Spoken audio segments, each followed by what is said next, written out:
Welcome to In With the Podcast, where we let go of stuff that's no longer helpful and we make space for what really matters. Out with the old, in with you. What's up? I'm Jenna. How are you? This is my favorite time of year. This is my most favorite time of year, and it's not because of the holidays. However, I have been very much enjoying the holiday season, but this is just really the coziest and most darkest time of the year, which I understand is not everyone's jam. I get it. I know that it can be really difficult to be in the darkness, but I look at this time of year as a invitation. It's an invitation from nature to say, hey, slow your ass down and just be in the darkness for a while and be cozy and enjoy this time. And I actually like practicing what I preach is very hard right now because I do want to be still and doing nothing, but there's been so much going on lately because that's just, I think, the nature of December. There's all these holiday parties and things to do, and it's been very fun. But I am trying to be in some stillness this week because this is the week of the winter solstice. It is on the 21st, which is a Sunday. And if you don't remember your like seventh grade science, if you heard that big sigh, by the way, my giant animal is on the couch with me. If you're on video, you can, let's see if we can see him. Oh, there he is. Oh, he's so cozy. Oh, he's so cozy with his holiday bow tie. But this is, if you don't remember your seventh grade science, this is when the earth, and I'm just like making a little circle here with my hands, the earth is kind of like tipped over on an axis, and we just like go around the sun on our tippy little axis. And this is the point of the year, the winter solstice, where our tippy little northern hemisphere is as far away as possible from the sun, which means it's really, really freaking dark. And I know it can be hard when it's like 5 o'clock and you're like, well, shit, I just got home from work and now it's like bedtime. But I like to imagine, like I said, this invitation of the earth being tipped so far away from the sun that we have no choice but to just be still, just hover in this dark moment. Because let me tell you, after that dark moment, after that moment on the 21st when we're far, far, far away from the sun, we start turning back to the sun and it starts getting lighter. So we have two choices. We can be real grumpy about the darkness and it's like so dark and like, oh my God, oh my God. That's a new thing I just made up. Or we can say, all right, fine. I see you. I see you, sun. I see you, earth. I'm going to just hang out and be in the stillness and just like lean into this and enjoy the darkness. And there has been just centuries, eons of tradition and ritual around the solstice and taking the moment to like reflect on the year, reflect on the darkness of the year and decide what you want to hold on to and what you want to let go of, and really taking this moment to release the stuff you don't want to hold on to and just move forth with the energy that you want to carry when the days get brighter. And that's why I love this time of year, because it's just a reflective time of year and it's a cozy time of year. And being reflective and cozy are two of my most favorite things, if you know me. And this time of year too, I think it is, especially if you are someone on social media, it is the time of year when people are posting like all the amazing wins that they've had and like how great the year has been and all of these highlights, which is great. Like, let's absolutely focus on the highlights. Let's celebrate. However, there is a flip side to all of this. I think it's just as important to look at the challenges, to look at the dark times, to look at the heartbreaks and disappointments and setbacks and frustrations and fear. All of those things are just as important to look at and to celebrate as the wins. And last week's episode, we talked about resilience and the importance of getting yourself through the difficult situations and taking lessons from it, learning from it, allowing yourself to feel the feelings of the crappy times, because just as fun and amazing as this year has been, there has been probably crappy times for you too. There has been for me. I know that for a fact. And I know for a fact you've had crappy times too. And that's part of it. I think we have to take both the highlights and the challenges. They take the good, they take the bad, and then you find the facts of life. I don't know that theme song very well. Okay, top 5 TV show theme songs. I mean, Full House, obviously. Everywhere you look. What's another one? I mean, anything from TGIF was good. Oh, obviously, Fresh Prince of Bel-Air. What are some other good TV show theme songs? And I'm really thinking of like sitcom-y theme songs because, like the very intense drama. Like I'm thinking of like Sopranos theme song. Like some of these are very iconic, but they're not super fun and catchy. Oh, believe it or not, I'm walking on air. Well, remember when George Costanza did that as his voicemail outgoing message? I've gotten way off track, but I want to hear your TV show theme song picks. I know that there's probably some more that I'm just not thinking of right now.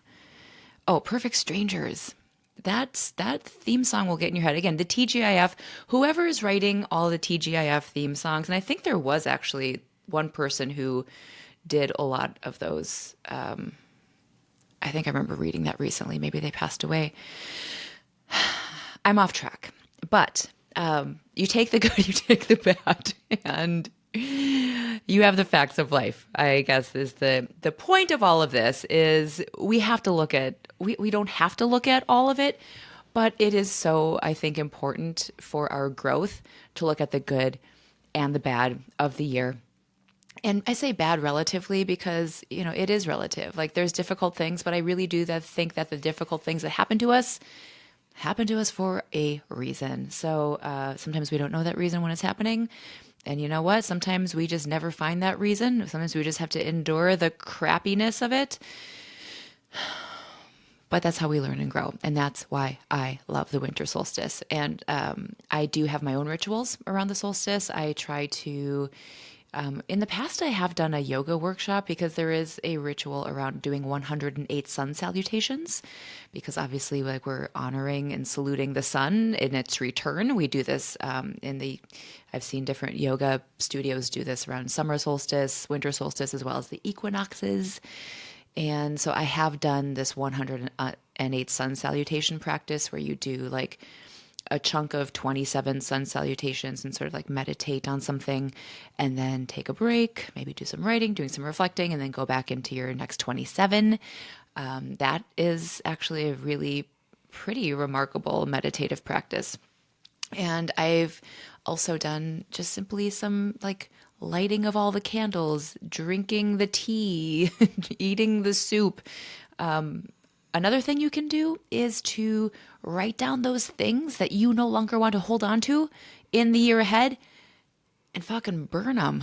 Like burn them, put them in a fire, light them with a lighter, just like let them go. This is all about releasing the darkness that you no longer want to hold on to in the year ahead so that you can make space for the light.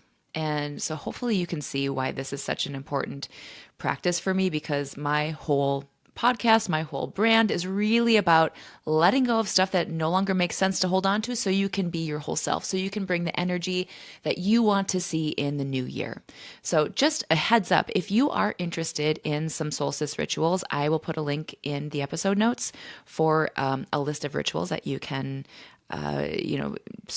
invite into your weekend. But also I have a guided meditation that you can listen to, and also a list of reflection questions if you're into maybe some more like writing and journaling. So that's really all I want to talk about today is just the winter solstice and this opportunity to reflect. And yes, let's absolutely celebrate. Let's absolutely look at the highlights of the year, but let's also look at the challenges of the year. So 4 sort of categories that I like to reflect upon this time of year. Number 1 is the highlight reel. What were those wins? What were those exciting times? Who are the people who lit you up? What were the conversations, the concerts, the trips, the surprises? This is what we're going to see a lot of on Instagram is people's freaking highlight reels, and hooray. Like, let's absolutely celebrate. I am a number 1 celebrator. I have recently been accused of being too celebratory, which makes me laugh. But let's absolutely celebrate the highlights and the wins, because there's, if you look at the top 5 highlights of your year, like list them. Like, what are the top 5 highlights? And I want you to look at that list and I want you to find the common thread. Like, of those 5 things, is there a common thread here? Like, what's the denominator that has made them so freaking delightful in your year? So it's important to pay attention to that. Also important, the second category I focus on is the growth, the lessons, the ways that you got out of your comfort zone, the things that you are proud of, the ways that you have been able to invite challenges in and get through them. So, really, like the resilience. What did you learn? What did you learn about yourself this year that maybe last year's version of you would be super impressed by? The third thing that again, we've talked about this already, but the third thing I like to reflect on is like the really crappy, sad, shitty times of the year, because this is like, I like to think about it like walking through the dark hallways of your year and getting into those yucky corners where there are cobwebs and it's kind of scary and there are shadows and you just want to avoid them. This is the time of year to be like, all right, I'm going to lean into the darkness and I'm going to go into these cobwebby corners and just shine a flashlight on them and say, okay, let's look at it. Let's look at the stuff that I don't want to look at.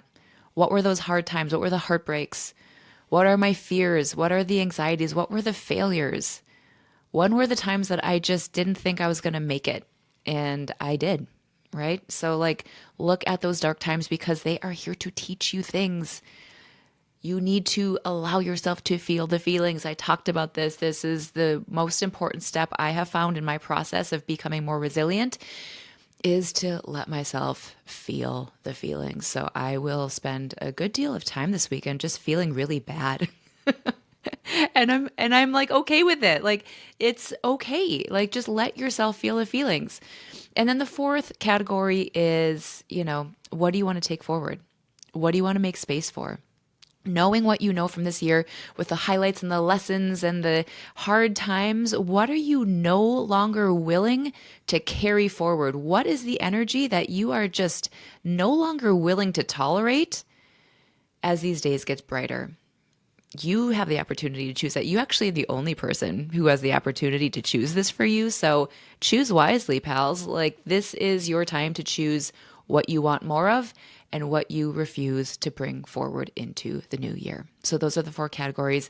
Again, more in the link in my episode notes if you want to go deeper with reflection questions and meditation on that. So that's what I'm going to be doing this weekend, as well as what else am I going to be doing this weekend? I have been doing so many holiday things. I have been engaging in some holiday parties. I met Santa. What? Santa! I know him. Watching holiday movies. Let's see, I wrote down some notes here. What was I going to say?